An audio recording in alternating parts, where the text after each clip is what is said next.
19 जुलाई 2023 की बाबा की साकार मुरली है। मुरली के महावाक्य हैं, मीठे बच्चे, तुम्हारा यह जन्म बहुत ही अमूल्य है, क्योंकि बाप स्वयं इस समय तुम्हारी सेवा करते हैं। लक्ष्य सोप से तुम्हारे वस्त्र साफ करते हैं। प्रश्न है, जो अल्लाह को सृष्टि का रचयिता कहते हैं, उनसे कौन सा प्रश्न पूछना चाहिए? उत्तर है, उनसे पूछो, जब अल्लाह ने सृष्टि रची तो रचना के लिए उन्हें फीमेल चाहिए। भला अल्लाह की फीमेल कौन? गॉड फादर कहते हो तो ज़रूर मदर भी चाहिए ना। तुम बच्चे इस गुह्य राज को अच्छी तरह से जानते हो। अल्लाह की फीमेल है यह ब्रह्मा, यह है तुम्हारी बड़ी माँ। इस बात को मनुष्य समझ नहीं सकते। गीत है, किसने यह खेल रचाया? ओम शांति। बच्चे जानते हैं, कोई भी मनुष्य इस गीत का यथार्थ अर्थ कर न सके। नाटक बनाने वाले भी नहीं समझते। ऐसे ही गीत बना देते हैं जैसे शास्त्र बना देते हैं, समझते कुछ नहीं। तुम वेदों के लिए कहते हो यह धर्म शास्त्र नहीं है। शास्त्र कहेंगे लेकिन धर्म शास्त्र नहीं है। अब धर्म शास्त्र से तो कुछ फायदा होना चाहिए। धर्म शास्त्र का अर्थ भी नहीं समझते हैं। शास्त्र अर्थात जिससे कोई धर्म स्थापन होता है किसी द्वारा, तो पूछना चाहिए, वेद उपनिषद किस धर्म के शास्त्र हैं? वह धर्म किसने स्थापन किया? इनसे तो कोई धर्म ही नहीं निकलता है। कौन कौन से धर्म हैं वह भी समझाया जाता है। जैसे झाड़ में मुख्य है थूर यानी तना, फिर बड़ी डाल, फिर छोटी छोटी टाल टालियाँ निकलती हैं, तो बच्चों को समझाया जाता है यह जो धर्म शास्त्र है, सर्वशास्त्रमयी शिरोमणि गीता, वह है थूर। उनके बाद बाकी सब ठहरे रचना। यह इस्लामी, बौद्धि, क्रिश्चियन आदि यह सब कल्प वृक्ष के टाल हैं। गीता में भी लिखा हुआ है, मनुष्य सृष्टि का झाड़ है, तो यह झाड़ का राज बुद्धि में अभी बैठा है। इसका मुख्य थूर है आदि सनातन देवी देवता धर्म। इस झाड़ की भेंट बड़ झाड़ सी की जाती है। वह बहुत बड़ा होता है। झाड़ जब पुराना होता है तो उनका थूर यानी तना सड़ जाता है, बाकी टाल टालियाँ रहती हैं। यह भी ऐसे ही है। बच्चे जानते हैं, इनका थूर जो देवी देवता धर्म था वह अब है नहीं। परमात्मा 24 अवतार लेते हैं तो वह सर्वव्यापी हो नहीं सकते। जब अवतार लेते हैं तो उनको सर्वव्यापी कैसे कहेंगे? नई बात है ना। कितना बड़ा झाड़ है, थूर है ही नहीं। एक भी मनुष्य नहीं जो कहे हम आदि सनातन देवी देवता धर्म के हैं। सतयुग को लाखों वर्ष पिछाड़ी में ले जाते हैं। कितनी मुश्किलात की बात हो गई है। अब सभी मनुष्य दुखी ही दुखी हैं। सुखी कौन हो सकता है? सन्यासियों की बुद्धि में भी यह भेंट आएगी नहीं कि यहाँ काग विष्टा समान सुख है और अथाह दुख है। यह उन्हों को पता नहीं है। अब बाप बतलाते हैं, तुमको अथाह सुख में फिर ले जाता हूँ। इस समय अपना पार्ट बजाय सभी कुछ करके छिप जाते हैं। यूँ पार्ट तो सभी बजाते हैं, इस्लामी, बौद्धि आदि सब छिप जाएंगे। ऊपर चले जाएंगे। यह भी कोई नहीं जानते, मनुष्यों को ही समझाया जाता है, जानवर को तो नहीं बताएंगे। मनुष्य का जन्म सबसे ऊंच गाया जाता है। वह कौन सा? कहते भी हैं कि मनुष्य की तो चमड़ी भी काम में नहीं आती। फिर कहते हैं मनुष्य का जन्म उत्तम है। वास्तव में तुम्हारा यह जन्म उत्तम है, जो बाप बैठ तुम्हारी सेवा करते हैं। दुनिया के मनुष्यों का यह जीवन बहुत कनिष्ठ है। तुम जानते हो, हम भी पहले छी मूत पलीती मनुष्य थे। अब बाबा हमारे इस वस्त्र को ज्ञान लक्ष्य सोप से साफ करते हैं और कहते हैं, अब अपने बाप को याद करो। इस दुनिया में बाप को कोई भी नहीं जानते हैं। बाप को जाने तब तो बच्चे बने, शिव के बने, ब्रह्मा के बने, तब पोतरे कहलाए। ब्राह्मण भी दो प्रकार के हैं, एक है मुख वंशावली, दूसरे है कुख वंशावली। तुम हो ब्रह्मा के मुख वंशावली, ब्रह्मा कुमार कुमारियाँ। ब्रह्मा का बाप कौन? शिव बाबा। उनका बाप तो कोई होता नहीं। तुमको पढ़ाने वाला भी वह है, तुम्हारा गुरु भी वह है। अभी सम्मुख बैठे हैं, फिर छिप जाएंगे। पतित दुनिया को पावन बनाए, देवी देवता धर्म की स्थापना कर और सबको मुक्ति धाम में ले जाएंगे। 21 जन्मों का सुख दे दिया, फिर और क्या चाहिए? बाबा सदा सुखी तो बनाते हैं, बाकी ऊंच पद पाने लिए तो पुरुषार्थ करना पड़े। श्री कृष्ण पुरी को सुख धाम कहा जाता है। श्री नारायण का बचपन नहीं दिखाते हैं, श्री कृष्ण का स्वयंवर दिखाते हैं। अगर राधे का स्वयंवर हुआ तो फिर उनका नाम क्या बदली हुआ, वह दिखाते नहीं। लक्ष्मी नारायण का तो मनुष्यों को पता नहीं, उनके जीवन चरित्र को कोई जानते नहीं। तुम अभी समझ रहे हो, कोटों में कोई ही निकलेगा जिसने पूरा चक्र लगाया होगा। तुम यह जानते हो, भक्ति वह करते जो पहले पहले पूज्य से पुजारी बनते हैं। भक्त तो सभी हैं, सरसों के मुहाफिक मनुष्य हैं। तुम जानते हो, अब बेचारे सभी मौत की चक्की में हैं। अब तुम बच्चों को बहुत बड़ी बुद्धि मिली है। 84 जन्मों का चक्र बुद्धि में रखना बड़ा सहज है। हम अभी ब्राह्मण हैं, सो फिर देवता बनेंगे, फिर 84 जन्म लेने पड़ेंगे। हम सो का अर्थ भी बच्चों को समझाया है। हम सो हम यहाँ ही गाते हैं, और धर्मों में यह अक्षर ही नहीं, ओम माना भगवान समझ लेते हैं।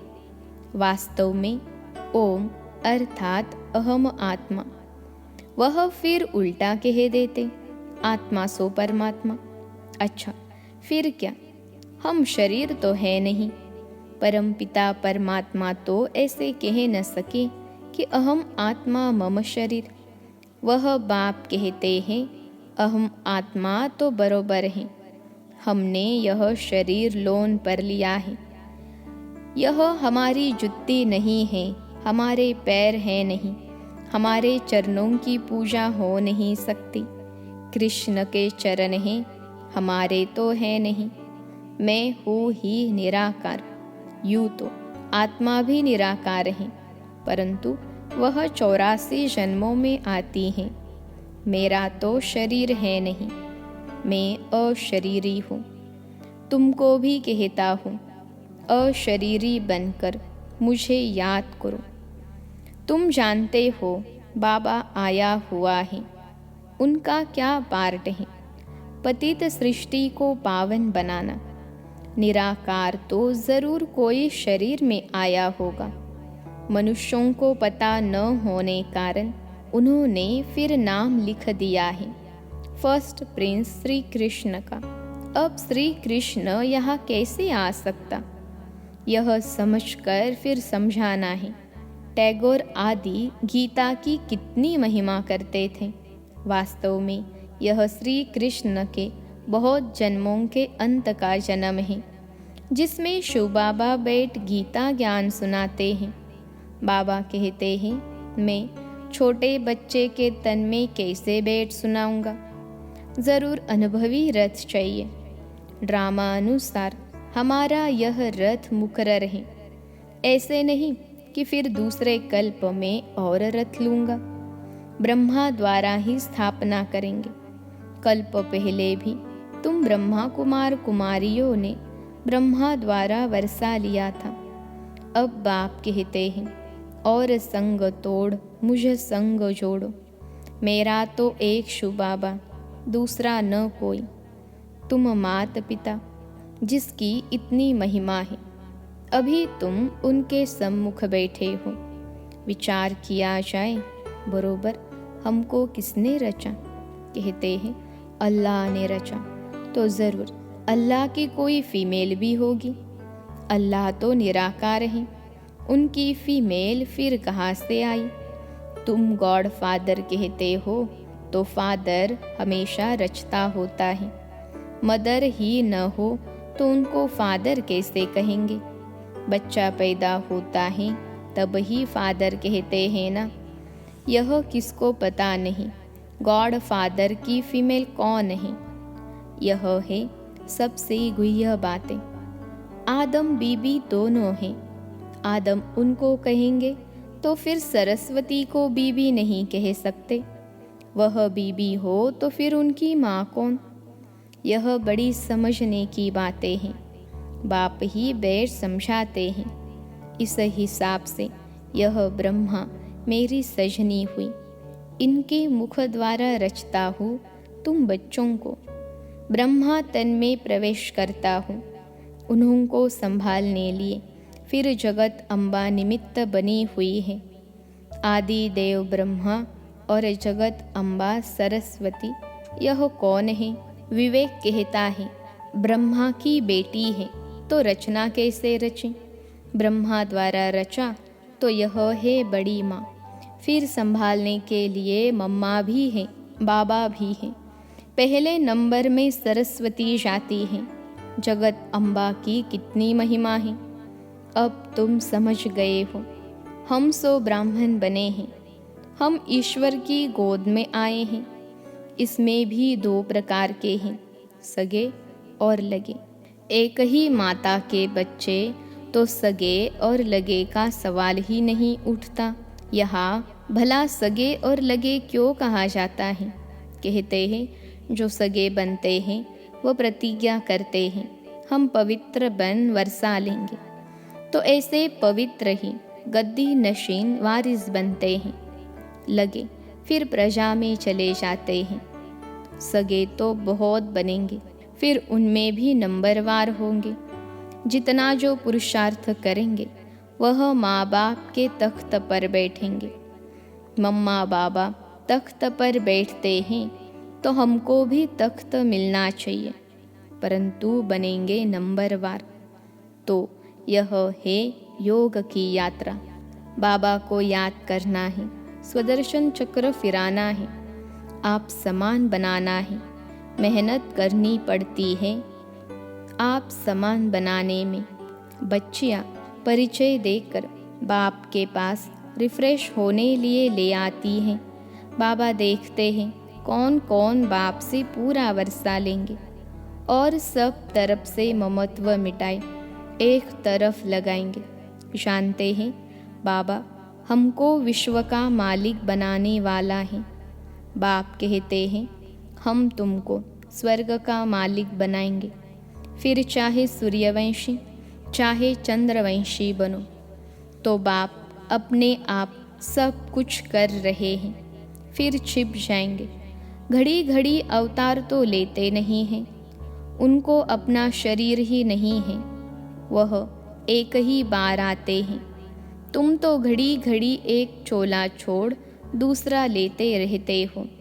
मैं पुनर्जन्म में आता नहीं हूँ। कितना अच्छी रीति समझाते हैं। आगे यह बातें बुद्धि में नहीं थीं।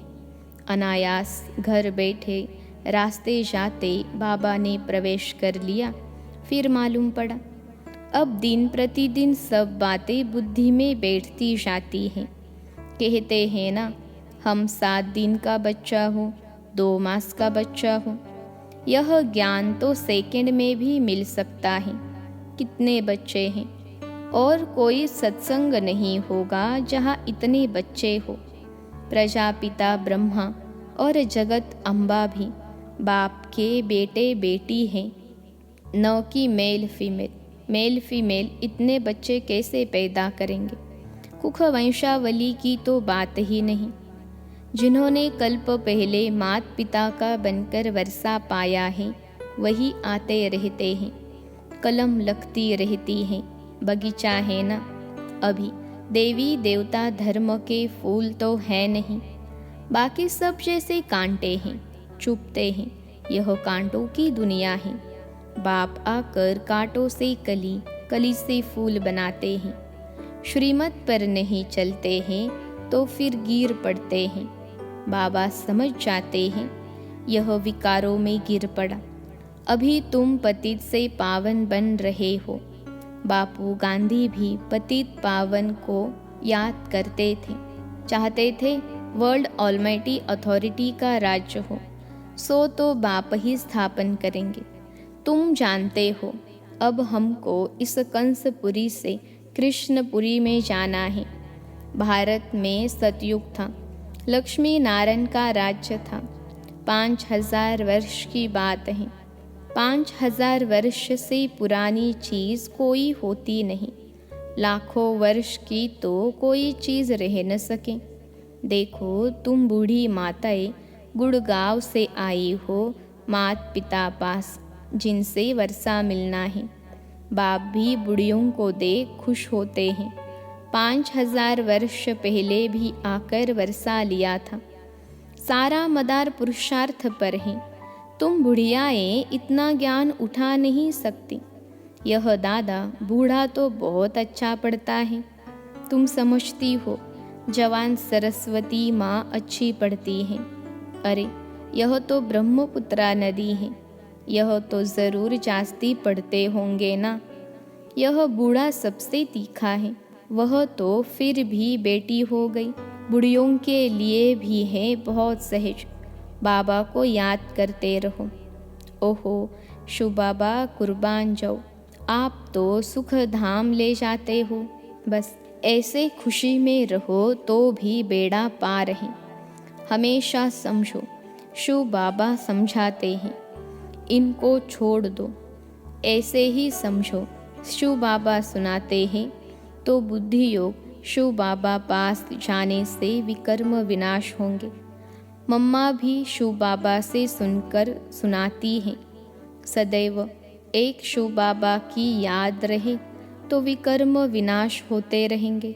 अच्छा, मीठे मीठे सिखिलते बच्चों प्रति मात पिता बाप दादा का याद प्यार और गुड मॉर्निंग। रूहानी बाप की रूहानी बच्चों को नमस्ते।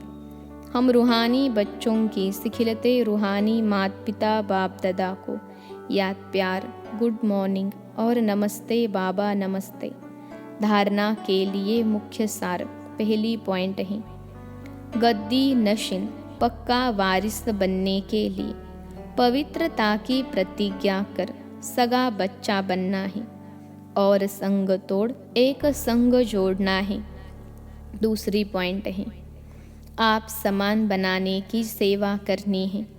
कांटे से कली, कली से फूल बनना और बनाना है। नए झाड़ की कलम लगानी है। आज का वरदान है, कर्मों की गुह्य गति के ज्ञाता बन। धर्मराजपुरी की सजाओं से बचने वाले विकर्माजीत भव। कर्मों की गुह्य गति के ज्ञाता बन। धर्मराजपुरी की सजाओं से बचने वाले विकर्माजीत भव। विश्लेषण है, सजाओं के अनुभव को ही धर्मराजपुरी कहते हैं। बाकी धर्मराजपुरी कोई अलग स्थान नहीं है। लास्ट में अपने किए हुए पाप जमदूत के डरावने रूप में सामने आते हैं। उस समय पश्चाताप और वैराग्य की घड़ी होती है। छोटे छोटे पाप भी भूत की तरह लगते हैं। पश्चाताप की त्राही त्राही होती है। इसलिए उन सजाओं की फीलिंग से बचने के लिए कर्मों की गुह्य गति के ज्ञाता बन सदा श्रेष्ठ कर्म करो और विकर्माजित बनो। आज का स्लोगन है, जो तन मन धन से बाप पर पूरा बलिहार चाहते हैं वही गले का हार बनते हैं। जो तन मन धन से बाप पर पूरा बलिहार चाहते हैं वही गले का हार बनते हैं। अच्छा, ओम शांति।